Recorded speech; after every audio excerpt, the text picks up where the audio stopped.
Assalamualaikum warahmatullahi wabarakatuh. Saya Noviana Minatul Zulfa dari Mazhawa 1B akan mempresentasikan tentang rangkuman filsafat umum. Yang pertama adalah filsafat modern. Filsafat modern dan pemikirannya. Filsafat modern adalah bagian dalam sejarah filsafat barat yang menjadi tanda berakhirnya era skolatisme. Waktu munculnya filsafat modern adalah abad ke-17 hingga abad ke-20 di Eropa Barat dan Amerika Utara. Filsafat modern ini pun dimulai sejak munculnya rasionalisme lewat pemikiran Socrates, seorang filsuf terkemuka pada zaman modern. Pada masa modern terjadinya perkembangan yang pesat pada bidang ekonomi. Hal ini terlihat dari kota-kota yang berkembang menjadi pusat perdagangan, pertukaran barang, kegiatan ekonomi moneter, dan perbankan. Namun, kelas menengah melakukan upaya untuk bangkit dari keterpurukan dengan mengembangkan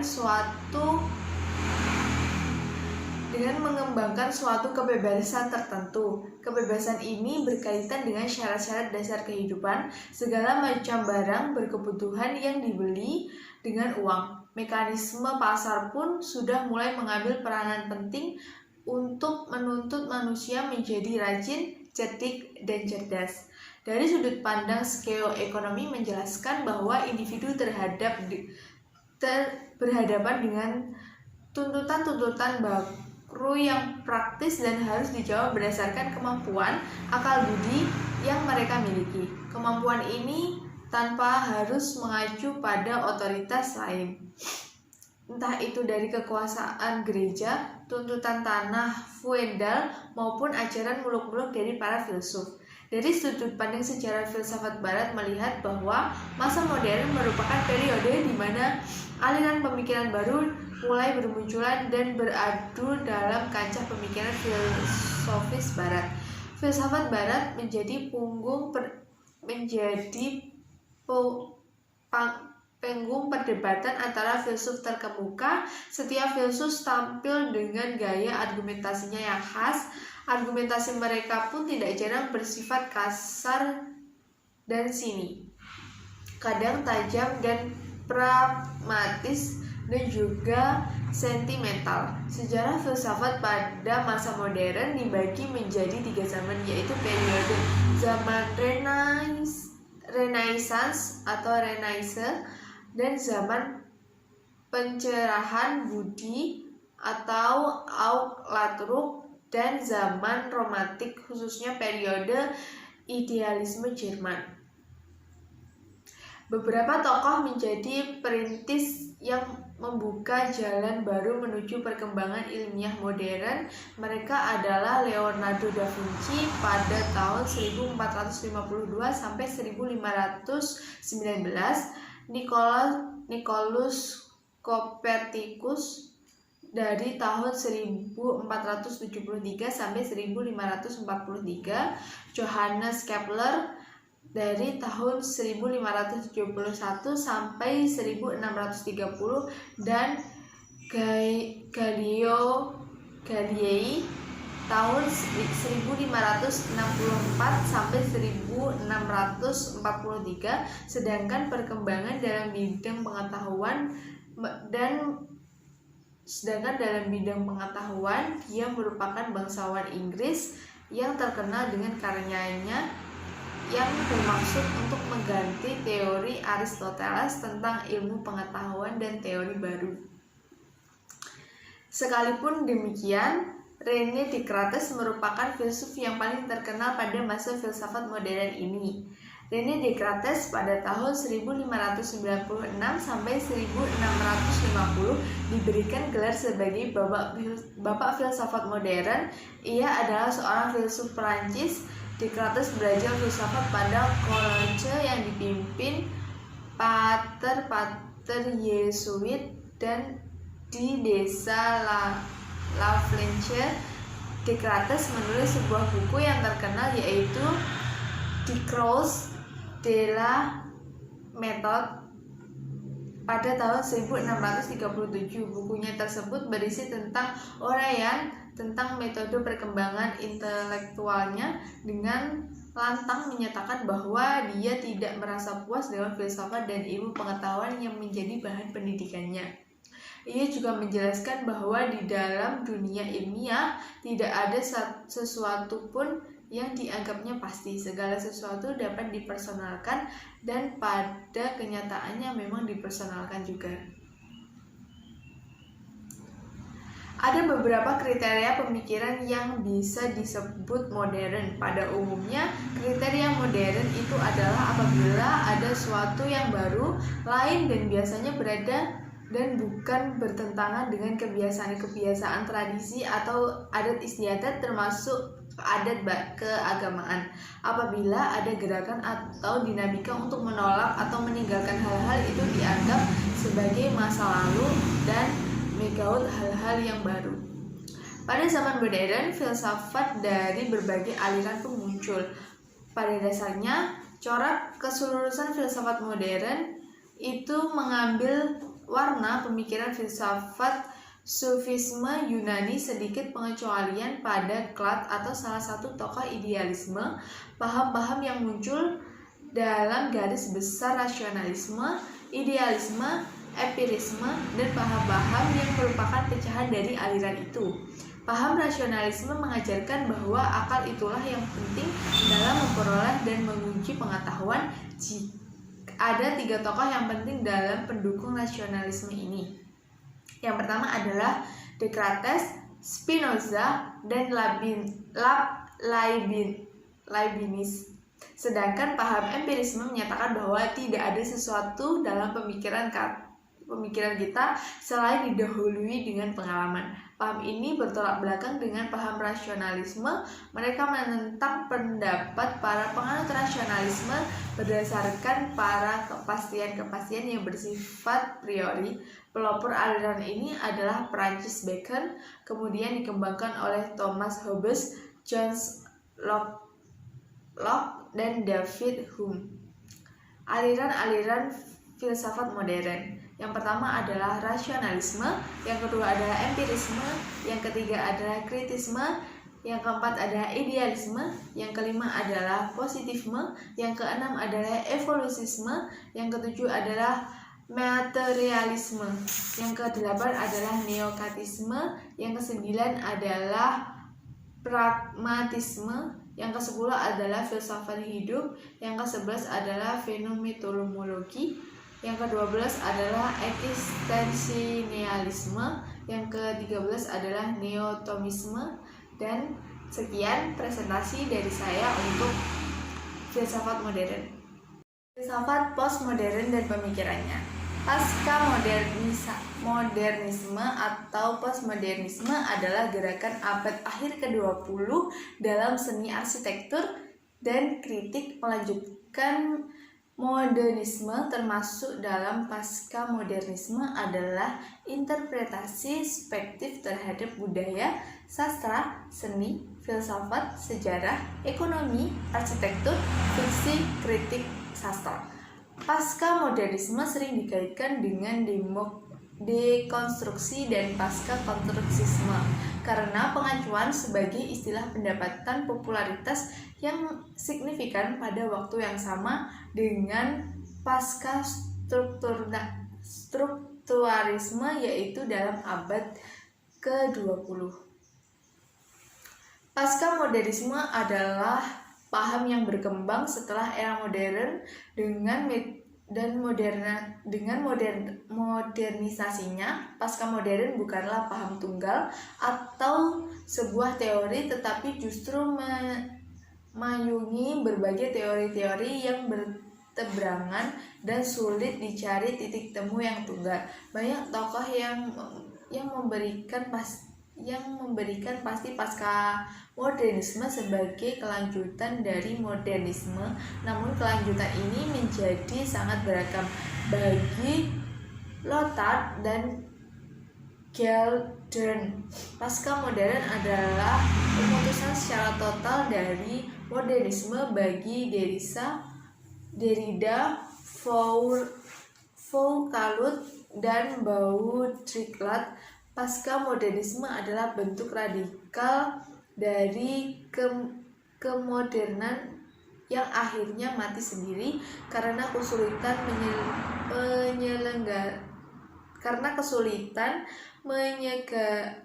menyeragamkan berbagai teori. Bagi David Grandi, pasca modern adalah koleksi beberapa aspek dari modernisme. Selain itu, bagi Gens, pasca modernisme adalah bentuk modernisme yang sudah sadar diri menjadi bijak. Yang terakhir adalah Habermas, pasca modernisme adalah merupakan suatu tahap modernisme yang belum selesai. Tokoh-tokoh modernisme antara lain adalah Jens François Lyotard dan Michael Foucault, Jacques Derrida, Jean Baudrillard, Frédéric Jameson. Ciri-ciri pemikiran postmodernisme antara lain dekronstruktisme, realistisme, pluralisme, teori sosial. Dalam postmodernisme dapat berkembang aliran yaitu postmodern moderat, postmodern ekstrem, posisi teorisis. Pandangan modernisme terhadap ilmu pengetahuan bahwa mereka tidak mengakui akan adanya rasionalitas universal objektif dalam pengetahuan. Yang ada hanyalah relativitas dari ekstensi plural atau subjektivitas. Maka dengan demikian perlu diubah dari berpikir totalizing menjadi pluralistic and open demokrasi dalam semua seni kehidupan. Filsafat Barat kontemporer. Filsafat kontemporer adalah periode dalam sejarah filsafat barat yang dimulai pada akhir abad ke-19, ditandai dengan suatu proses profesionalisasi disiplin keilmuan filsafat dan munculnya filsafat analitik, filsafat kontinental, beserta perbedaan di antara kedua kubu filsafat ini. Istilah filsafat kontemporer adalah bagian dari terminologi teknis dalam filsafat yang mengacu pada periode tertentu dalam sejarah filsafat barat. Namun demikian, ungkapan ini sering diracungkan dalam filsafat modern yang mengacu pada periode sebelumnya dalam filsafat barat. Filsafat pasca modern yang mengacu pada kritik-kritik filsuf kontinental terhadap filsafat modern dan penggunaan fase non-teknis yang mengacu pada kerja-kerja risalah filsafat terkini. Karakteristik filsafat barat kontemporer. Maka dapat diketahui bahwa filsafat barat kontemporer memiliki karakteristik sebagai berikut. Yang pertama adalah penggabungan mengagungkan nilai-nilai realitas dan mini narasi. 2. Memiliki kecenderungan yang beragam dalam pemikirannya. 3. Mengkritik logosentrisme filsafat modern yang berusaha menjadi rasio sebagai instrumen utama. Yang keempat adalah berada pada jalur holistik dekonstruksi. Yang kelima adalah bebas menggunakan teori, menanggapi dan mengkritik sesama kebebasan tersebut original. Yang selanjutnya adalah pilar filsafat kontemporer. Refleksi moralitas filsafat telah melahirkan berbagai apresiasi respon yang besar dalam sejarah pemikiran dan munculnya pilar-pilar filsafat kontemporer seperti etika, fenomenologi, eksistensialisme, dan antropologi atau filsafat kebudayaan dan hermeneutika. Perkembangan filsafat barat kontemporer. Filsafat barat kontemporer berasal dari abad ke-30. Perkembangan filsafat pada zaman ini tidak lepas dari perkembangan filsafat zaman sebelumnya, yaitu filsafat zaman modern, dalam kata lain sebagai permataan lebih lanjut dalam meluas filsafat modern. Hal ini di atas ditandai dengan munculnya berbagai gerakan pemikiran yang muncul pada abad ke-19 dan abad ke-20. Modernitas secara umum adalah perubahan sosial dan budaya yang masif pada abad ke-16 yang berkaitan dengan suatu analisis terhadap perubahan masyarakat yang semakin kapitalis individual. Kapitalis individual adalah sifat masyarakat pada zaman modern yang mementingkan kepentingan individu dalam hal individu atau pembangunan. Aliran yang muncul pada filsafat barat kontemporer, aliran yang muncul pada pengaruh pada abad ke-20, pragmatisme, fenomenologi, eksistensialisme, filsafat analisis, strukturalisme, dan pododern. Filsafat Islam dan pemikirannya. Sejarah munculnya filsafat umum Yunani kuno pada 600 sebelum Masehi sampai 600 Masehi. Kelahiran pemikiran filsafat ditandai oleh runtuhnya mite-mite dan dongeng-dongeng yang selama ini menjadi pembenaran terhadap segala gejala alam manusia. Pada waktu melalui mite-mite mencari keterangan tentang asal-usul alam semesta dan tentang kejadian yang berlangsung di dalamnya. Ada dua bentuk mite yang berkembang pada waktu itu, yaitu mite Cosmologos yang mencari tentang asal-usul alam semesta dan mite Cosmologos berusaha mencari keterangan tentang asal-usul serta sifat keadaan alam semesta. Filsafat Islam klasik di dunia timur. Di antara para filsuf Islam yang lahir di wilayah timur adalah Al-Kindi dan Al-Ghazali, Arabi, Ibnu Sina, dan lain-lain. Filsafat Islam klasik di dunia barat di antaranya para filosof Islam yang lahir di barat dalam Ibnu Rushd, Ibnu Bajjah, dan Ibnu Tufail. Persamaan falsafah Islam dan yang di timur dan di barat secara umum.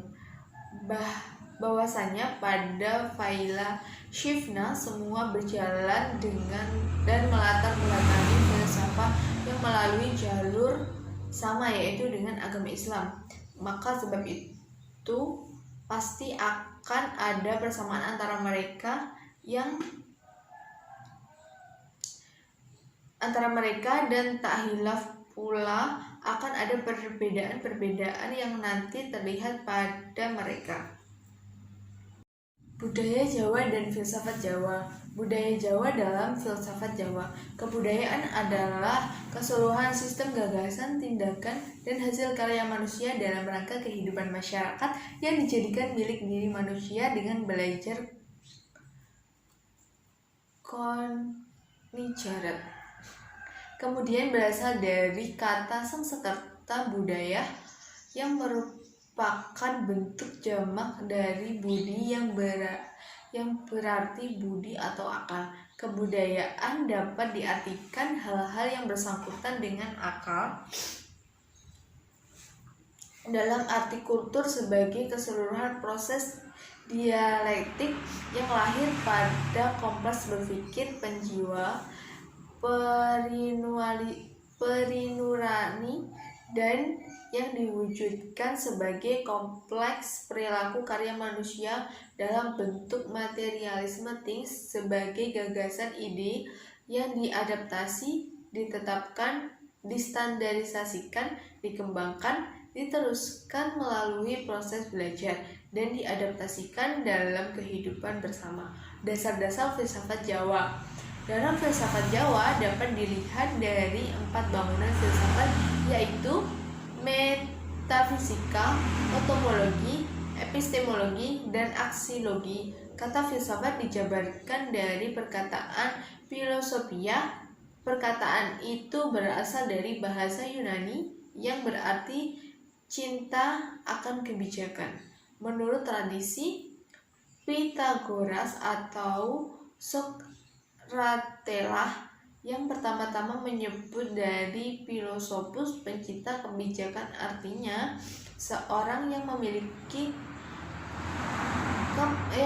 pengetahuan yang luhur, meningkatkan keluhuran pengetahuan yang dikerjakan itu maka orang tidak mau berkata bahwa telah mempunyai dan memiliki penguasaannya.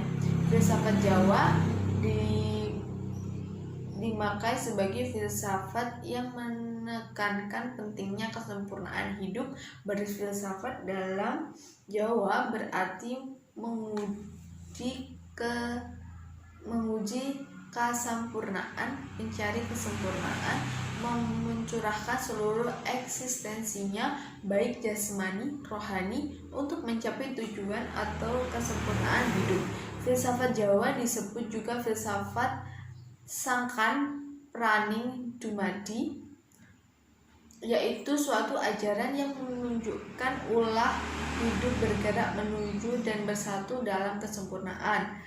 Sedangkan Sangkan Paraning Dumadi juga dimaknai suatu ajaran atau mengenai gerakan rohani untuk menyatu dalam arus kehidupan secara benar-benar hidup sebagai kenyataan hidup sejati.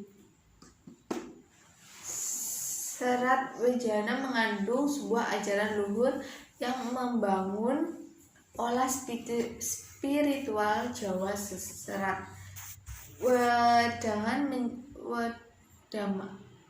Wedatama menjadi salah satu dasar penghayatan laku spiritual yang bersifat universal lintas kepercayaan atau agama. Dalam Serat Wedatama mengandung suara hati nurani yang menjadi laku spiritualisasi untuk menggapai kehidupan dengan tingkat spiritual yang tinggi. Dasar filsafat logika. Pengertian logika. Secara etimologis, logika berasal dari bahasa Yunani yang memiliki arti sebagai hasil pertimbangan akal dan pikiran yang diutamakan melalui kata yang dinyatakan dalam bentuk bahasa. Logika juga merupakan salah satu cabang dari filsafat. Dan sebagai ilmu logika sendiri disebut sebagai salah satu ilmu pengetahuan yang mempelajari kecakapan untuk bisa berpikir secara lurus, tepat, dan teratur. 1. Logika alamiah. Jenis logika ini adalah kesatuan dalam sistem kerja dan komponen jiwa manusia yang dinamakan akal. 2. Logika ilmiah, yaitu logika yang biasanya lebih menyangkut dengan proses perumusan prinsip dalam konteks pengetahuan dan termasuk juga dalam perumusan hukum dan sains. Pengetahuan tema dan jenis-jenisnya. Tema merupakan salah satu unsur yang sangat penting dalam sebuah cerita. Tema berkaitan erat dengan fokus ataupun dasar yang dipakai oleh pedagang untuk mengembangkan sebuah cerita. Logika berasal dari bahasa Yunani yang memiliki arti sebagai hasil pertimbangan akal pikiran yang diutamakan melalui kata yang dinyatakan dalam bentuk bahasa. Tema merupakan salah satu unsur yang sangat penting dalam sebuah cerita, berkaitan erat dengan fokus ataupun dasar yang dipakai oleh pengarang untuk mengembangkan sebuah cerita. Predikat adalah sebagian kalimat yang menandai apa yang dikatakan oleh pembicara tentang subjek. Definisi berasal dari bahasa Latin, yaitu define, yang berarti menandai batas-batas sesuatu, yang menentukan batas-batas, memberi ketentuan atau batas arti. Jadi definisi dapat diartikan sebagai penjelasan apa yang dimaksud dengan suatu tren, atau dengan kata lain, definisi adalah sebuah pernyataan yang memuat penjelasan tentang arti suatu tren. Hermeneutika. Jika kita menelusuri dan mencari makna dalam hermeneutika, sebenarnya teori hermeneutika bukan teori yang dibangun oleh kalangan Islam, melainkan teori ini dibangun dan diadopsi oleh pemikiran kontemporer saat ini. Karena hermeneutika dianggap sebagai pencari teks secara universal, kata hermeneutika atau hermeneutik berasal dari kata Yunani hermeneuien yang berarti menerjemahkan atau menafsirkan. Para pakar memiliki 3 gradasi prinsip hermeneutika sebagai penafsiran interpretasi. Pertama, matan atau teks. Kedua, peranan. Ketiga, pemindahan pesan dari pembicara ke pendengar. sehingga dalam penafsiran teks bukan berkutat pada penafsiran klasik, melainkan teks tersebut perlu didialogasikan makna teks. Hermeneutika adalah sebuah proses pengubahan sesuatu atau situasi ketidaktahuan menjadi pengetahuan melalui media bahasa dan sebuah kemampuan untuk memahami pemikiran. Penulis pengarang melebihi pemahaman terhadap diri sendiri. Ghazali jika dikaitkan dengan ilmu Al-Quran, ternyata hermeneutika memiliki fungsi untuk menjelaskan dan mengungkapkan maksud kandungan Al-Quran yang berwawasan sebagai teks, sehingga memunculkan metodologi pengetahuan epistemologi dalam penafsiran teks Al-Quran.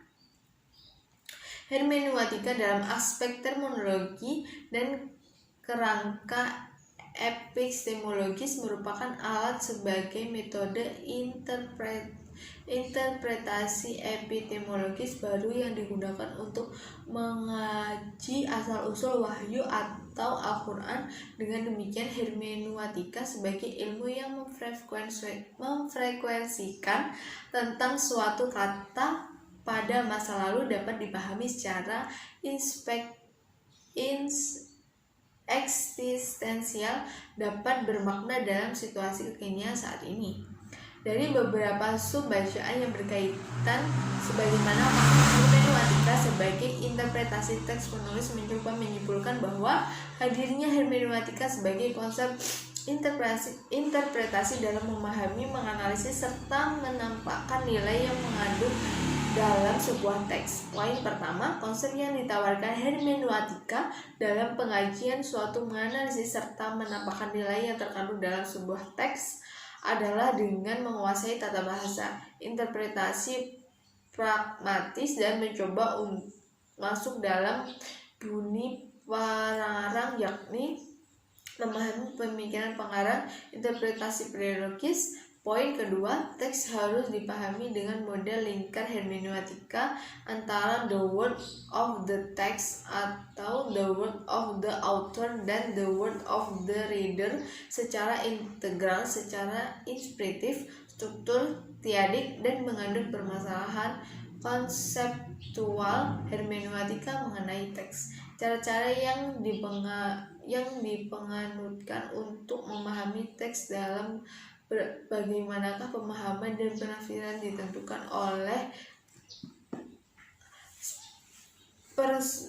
suposisi kepercayaan atau cakrawala horizon dari audiens dan menjadi sasaran teks.